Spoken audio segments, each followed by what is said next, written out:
ভাইয়া, এটা তো সিটি কর্পোরেশনের করা উচিত, আপনারা নিজ উদ্যোগে করতেছেন মনে আছে।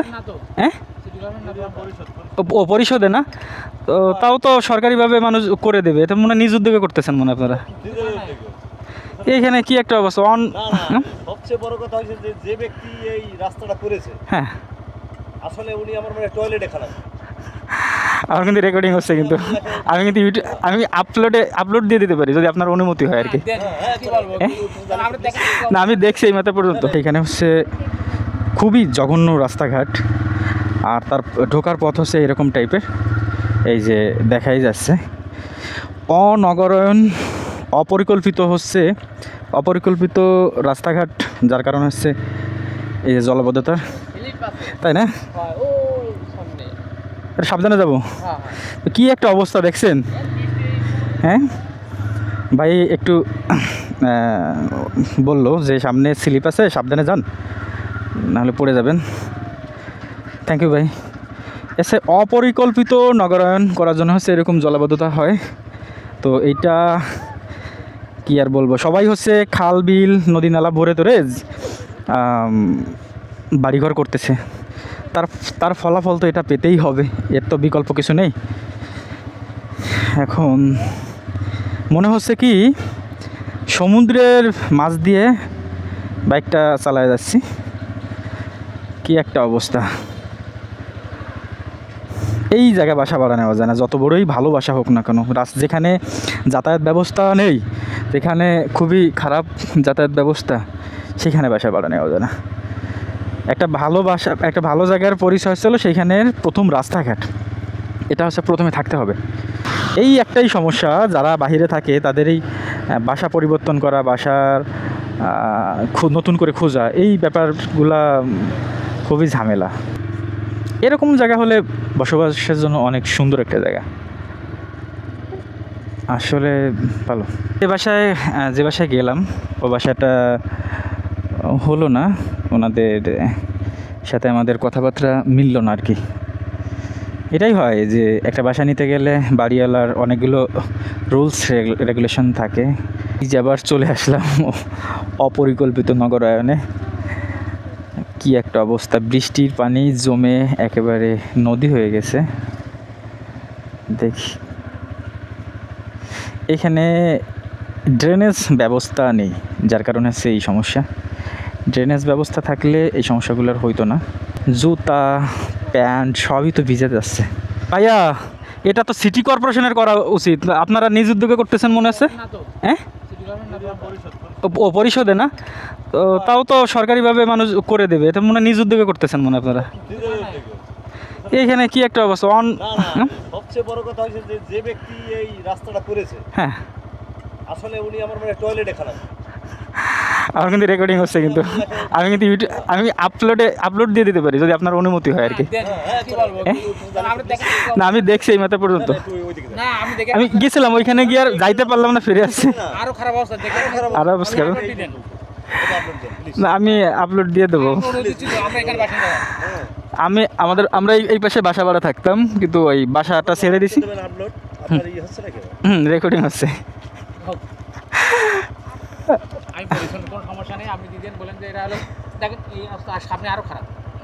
তো এটা তো আপনার স্থানীয় সরকারের পরিকল্পনা থাকবে। সবচেয়ে বড় হয়েছে আপনার 0 পয়েন্ট থেকে রূপসার মহাসড়ক, হ্যাঁ খান্ডান সড়ক, এবং 0 পয়েন্ট থেকে সাতক্ষীরার যে সড়কটা শিকদার পাম্প হয়ে কৃষ্ণনগর বাজারের যে রাস্তার সংলগ্ন একটা খাল আছে, এই খালগুলি কিছু অসাধু লোক মানে জোরপূর্বক তারা ভরাট করে দখল করেছে, এবং তারা কোনো পাইপ রেখে নাই পানি যে নিষ্কাশনের জন্য। আপনি দেখতে পারেন যে ওই সমস্ত কি একটা অবস্থা, আমি আপলোড দিয়ে দেবো ভাইয়া, ঠিক আছে। আমি ওই যাইতে পারলাম না বিদায়। ভাইয়াদের অনেক অভিযোগ যে এমন একটা এত সুন্দর একটা জায়গা এখন, হ্যাঁ এটা আর কি অসাধু চক্রের জন্য হচ্ছে এই জায়গাগুলো এমন অবহেলায় পড়ে আছে, মানুষের জীবনযাত্রা এতটা কষ্ট হচ্ছে। এখন এটাই দুঃখের ব্যাপার, কিছু অসাধু লোকের জন্য নগরের জনসাধারণের দুর্ভোগ পোহাতে হয়। ওই যে ওই ভাইয়া বললো যে কিছু অসাধু লোক আছে যারা জমি ভরাট, ওই খাল নদী এগুলো ভরাট করে দখল করে বাড়িঘর বানাচ্ছে। তো এইগুলো একটু স্থানীয় সরকারের নজর দেওয়া উচিত মানুষের জন্য অন্তত। ডান দিকে হচ্ছে খুলনা ইউনিভার্সিটি, এদিকে, আর সোজা হচ্ছে কুয়েট সোনাডাঙ্গা হয়ে যায়, আর বাম দিকে হচ্ছে খুলনা সাতক্ষীরা হাইওয়ে। তো আমরা এদিক দিয়ে যাবো। কিছুটা সামনে গেলে রোশনীবাগ একটা রাস্তা আছে, সড়ক, সেই সড়কের কাছাকাছি একটা জায়গায় হচ্ছে আমরা সন্ধান পেয়েছি, একটা বাসা পাওয়া যাবে, সেইখানে যাচ্ছি। কিন্তু এখানে তো রাস্তাঘাটের বেহাল দশা, মানে রাস্তাঘাটের তো খুবই বেহাল দশা।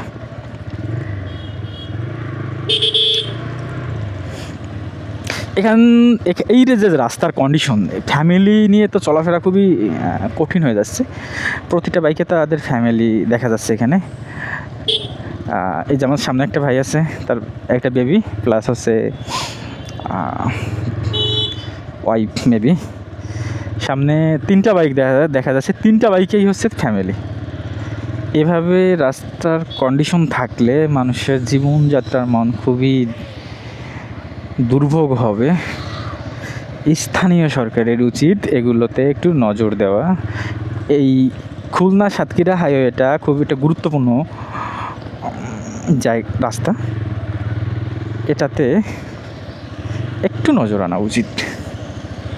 আমাদের দেশে সমস্যা হচ্ছে কি, সরকার বাজেট দেয় সব, মানে রাস্তাঘাট বিভিন্ন স্থাপনা তৈরি করার জন্য সরকারিভাবে যেটিগুলো হয় আর কি। কিন্তু সমস্যা হচ্ছে কিছু অসাধু চক্র, তারা হচ্ছে এই মানে যেটা সরকার বাজেট দেয় সম্পূর্ণটা ব্যয় করে না, সামান্য কিছু ব্যয় করে বাকিটা হচ্ছে নিজের পকেটেই নিয়ে নেয়। এটা হচ্ছে ট্রেন্ডিং চলতেছে এইটা। তা এইটা যদি একটা মহাসড়কের হাল হয় তাহলে কিভাবে চলে? একটু ভালো হওয়া দরকার। শান্তিবাগ, রোশনীবাগ বলছিল তাই না?